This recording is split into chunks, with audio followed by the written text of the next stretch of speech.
Hi guys, কেমন আছো তোমরা সবাই? আশা করি প্রত্যেকে ভালো আছো, সুস্থ আছো। শর্মিলা পার্সোনাল লাইফস্টাইলে তোমাদেরকে অনেক অনেক স্বাগত জানিয়ে আজকে ব্লগটা স্টার্ট করছি। তো সকালে খাওয়া সবারই হয়ে গেছে, এটা হচ্ছে দুপুরের খাওয়া। এটাকে বলে চিচিঙ্গা। তো চিচিঙ্গাটা রান্নার থেকেও বেশ ভালো লাগে ভাজাটা, কিন্তু ভাজাটা বাবা একটু কম পছন্দ করে। তো বাড়িতে সবাই পছন্দ করে, তো মাও বলছিল যে একটু ভাজা করতে। তো এইটাকে এখন ভাজা করব। আর কি বলতো, ভাজা করতে একটু বেশি তেল লাগে, ওই কারণে ভাজাটা কম খায়। কিন্তু প্রথম পাতে একটা ভাজা না পড়লে ভালো লাগে না। গরম গরম ভাতের সাথে একটু ভাজা দু একটা কিছু থাকলে বেশি ভালো লাগে। তো তার জন্য আমি এখন এগুলো কেটে নিচ্ছি, ভাজা করব। তো দেখো আমার এখন এগুলো কাটা হয়ে গেছে। তো এগুলো কাটতে কাটতে আমার একটু হাতও কেটে গেছিলো, দেখো। তো রক্ত বেরোচ্ছিলো না, কারণ শরীরেই আমার রক্ত নেই, হাত থেকে কী করে বেরোবে। তো চলো আমি এখন এগুলো কেটে নিচ্ছি। আমাদের বাড়িতে 4 জনের সদস্য আছে, আমি আছি, আমার ভাই আছে, আমার মা বাবা আছে। আর আমরা থাকি গ্রামে, যেখানে অনেক ধরনের সবজি চাষ হয়। ধান থেকে ঝিঙে, করলা, উচ্ছে, আলু সব কিছু চাষ হয়। তাই আমাদের পরিবারে না একটু সবজিটা বেশি খাওয়া পড়ে।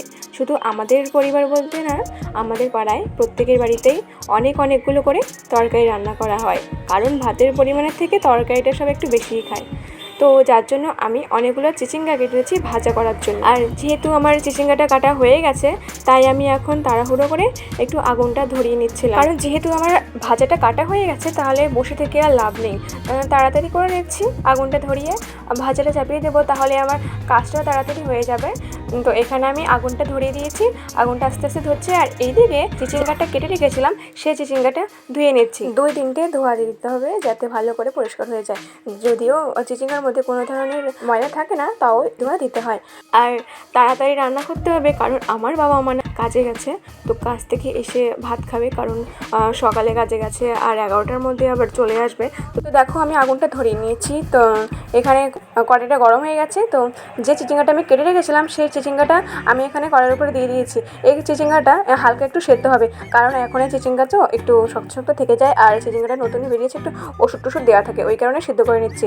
তোমরা হয়তো ভাবছো যে ভাজার জন্য কেটেছি, এভাবে সেদ্ধ কেন করছি। অ্যাকচুয়ালি তেলটাও কম লাগবে, আর এখানে ভাজাটা খুব সুস্বাদু হবে। তো চলো, আগুন তো ধরে গেছে, আমি এই সাইডে বসে পড়লাম, কারণ একটা ভাজা দিয়ে তো খাওয়া হবে না, তো আরও কিছু রান্না করতে হবে। এখানে যে চিচিঙ্গা রয়েছিল অনেকগুলো, কারণ বাবা তো চিচিঙ্গা ভাজাটা একটু কমই খায়। চিচিঙ্গা ভাজা মা খায়, ভাই খায়, আমি খাই, কিন্তু বাবা খায় বাট কম খায়। তো তার জন্য বাবার জন্য রান্না করব। যদিও আমার থেকে খুব পছন্দ না এই চিচিঙ্গা রান্নাটা, কেমন একটা বেশ লাগে, ভাজাটাই বেটার মনে হয়। তো কি করব, বাবা খায়, তো তার জন্য রান্না করতেই হবে। তো এখানে দেখো ঘরটা একদম ধোয়া হয়ে গেছে, আগুনটা নিভিয়ে গেছে। আর আমাদের এই রান্নাঘরে না একটা জানালাও নেই, যার কারণে প্রচণ্ড পরিমাণে ধোয়া হয়, রান্না করতে খুবই সমস্যা হয়। তো দেখো আমি তার জন্য একটা কাঠ নিয়ে এসেছি, তাল গাছ থেকে পড়েছিল। তো এগুলো দিয়ে বেশ সুন্দর জ্বালানি, তো রান্না করতে খুব ভালোই হয়। দেখবেন আমি একবার আগুনটা জ্বালিয়ে দেবো, তারপরে খুব সুন্দরভাবে আগুনটা ধরবে। তো এখন তো প্রচুর ধোয়া হচ্ছে, কারণ আগুন ধরার সময় একটু বেশি ধোয়া হয়। একবার আগুনটা ধরে গেলে তাহলে আর কোনো সমস্যা হবে না। কিন্তু এখন ঘরে তো জানালা, আমি বলছিলাম যে জানালা নেই বলে তাই ঘরে খুব ধোয়া হচ্ছে। তবে কিছুক্ষণ পরে ধোঁয়াটা কেটে যাবে যখন আগুনটা ধরবে। তো দেখো আমি এখন যে আগুনটা ধরিয়ে দিয়েছি, দেখো রান্নাঘরে একটুকু ধোঁয়া নেই। আর এখন আমি আবার সবজি কাটতে বসে পড়েছি।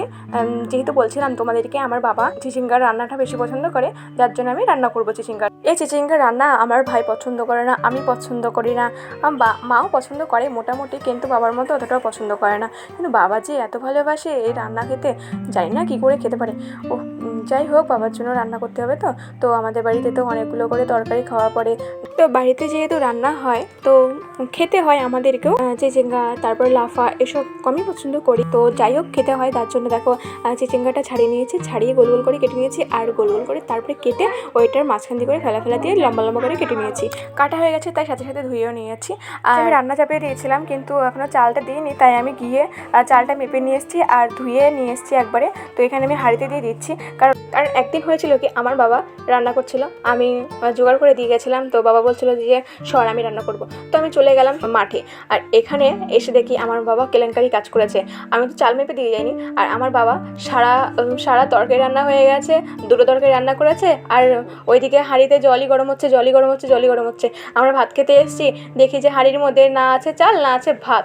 যাও জল গরম খাও। ওরে বাবা, হাসতে হাসতে শেষ। তাই আমি এই ভুলটা করি না।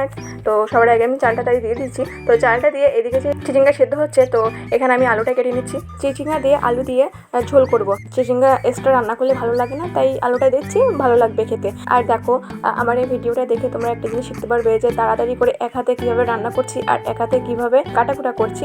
এভাবে রান্না করলে হয় কি, তাড়াতাড়ি রান্না করা যায়। 1 ঘন্টা কি 1.5 ঘন্টার মধ্যে 3-4টে রান্না ইজিভাবে করা যায়। তো চাইলে তোমরাও এরকমটা ট্রাই করতে পারো। দেখো চিচিঙ্গাটা সেদ্ধ হয়ে গেছে, তাই আমি চিচিঙ্গাটা কড়াই থেকে একটা বাটিতে নামিয়ে নিয়েছি। আর এই কড়াইতে আমি এখন দিয়ে দিয়েছি সর্ষের তেল।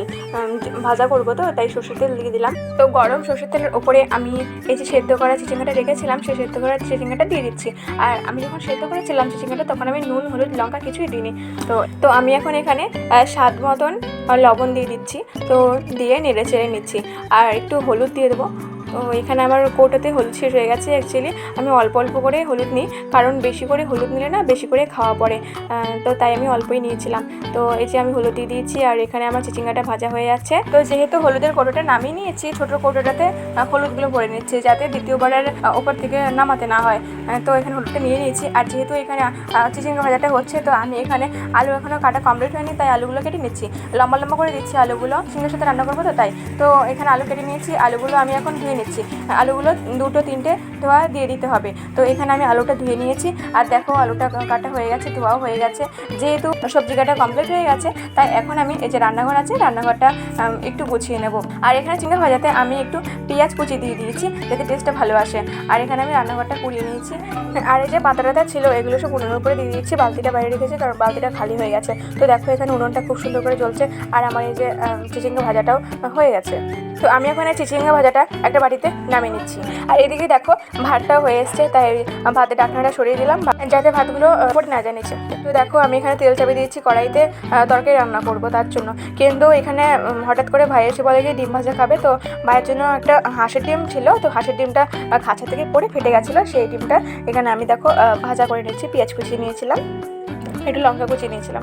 আর অনেকটা তেল রয়েছে কড়াইতে, কারণ এটা তরকারি রান্না করার জন্য তেলটা দিয়েছিলাম। ডিমটা অনেক বেশি ভাজা ভাজা হয়ে গেছে, মানে ফুলে গেছে আর। তো এই যে কড়াইতে তেল ছিল, সেই তেলের উপরে আমি জিরে দিয়ে দিলাম, আর একটু পেঁয়াজ কুচি দিয়ে দিলাম। সেটা ভালো করে লাল লাল করে ভাজা হয়ে গেছে। এর উপরে আমি দিয়ে দিলাম আলুটা।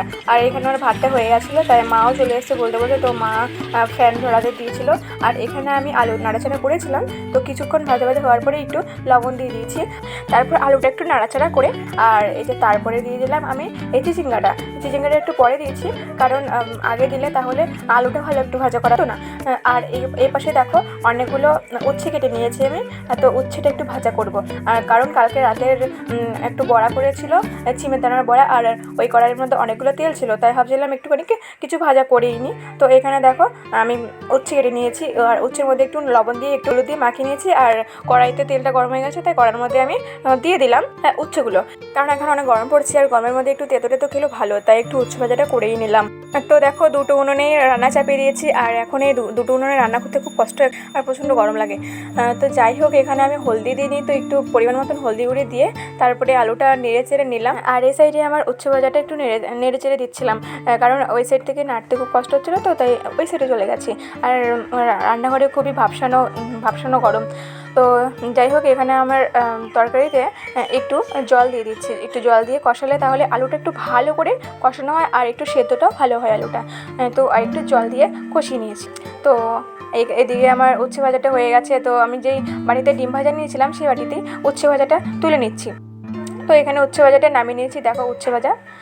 আর এখানে দেখো আলু আর চিচিঙ্গাটা ভালো করে কষানো হয়ে গেছে। এখানে আমি পরিমাণ মতন ঝোল রেখে জল দিয়ে দিয়েছি। তো এটা অনেকটা করে তা দিলে তারপরে একটু ফুটবে, তারপরে হয়ে যাবে। আর ওই সাইডে দেখতে পাচ্ছ, এই সাইডে লাফা কেটে নিয়েছি। এই লাফাগুলো এখন সেদ্ধ করে নিচ্ছি, কারণ এগুলো বাটা করলে খুব সরষের তেল লাগবে, কাঁচা লঙ্কা, পেঁয়াজ, একটু রসুন, একটু সর্ষের তেল দিয়ে ঢেলে নেবো। আর এই যে এগুলো ছিল না, প্রথমত মা কাজে এখানে গেছিলো, সেখান থেকে নিয়ে এসছে। তো দেখো সেদ্ধ করা হয়ে গেছে, আর এখানে মা বেটে নিচ্ছে, কারণ আমি বাটতে পারি না। আর এই সাইডে আমার তরকারিটা হয়ে গেছে। তো তরকারি রান্না কমপ্লিট। তো মা এখন তরকারিটা গামলাতে নামিয়ে নিয়েছে। তো আমরা এখন সকলে খাওয়া দাওয়া করবো। তো সকালে তো বাড়ি চলে এসছে। আর আজকে মনে হচ্ছে বৃষ্টি হবে, দেখো ফোঁটা ফোঁটা বৃষ্টি পড়ছে উঠোনটা ভিজে গেছে। আর আকাশটাও এরকম একটা লাগছে অন্ধকার অন্ধকার, যেটা ক্যামেরাতে স্পষ্ট বোঝা যাচ্ছে, কারণ আমার এমনি তো কমা ক্যামেরা। তো যাই হোক গাইস, আজকে ভিডিওটা কীরকম লাগলো অবশ্যই একটু কমেন্ট করে জানিও, লাইক কমেন্ট অ্যান্ড শেয়ার করে দিও। আর চ্যানেলে নতুন হয়ে থাকলে অবশ্যই একটু সাবস্ক্রাইব করে দিও, আর পাশে থেকে বেল আইকন প্রেস করে দিও। আজকের জন্য বাই বাই।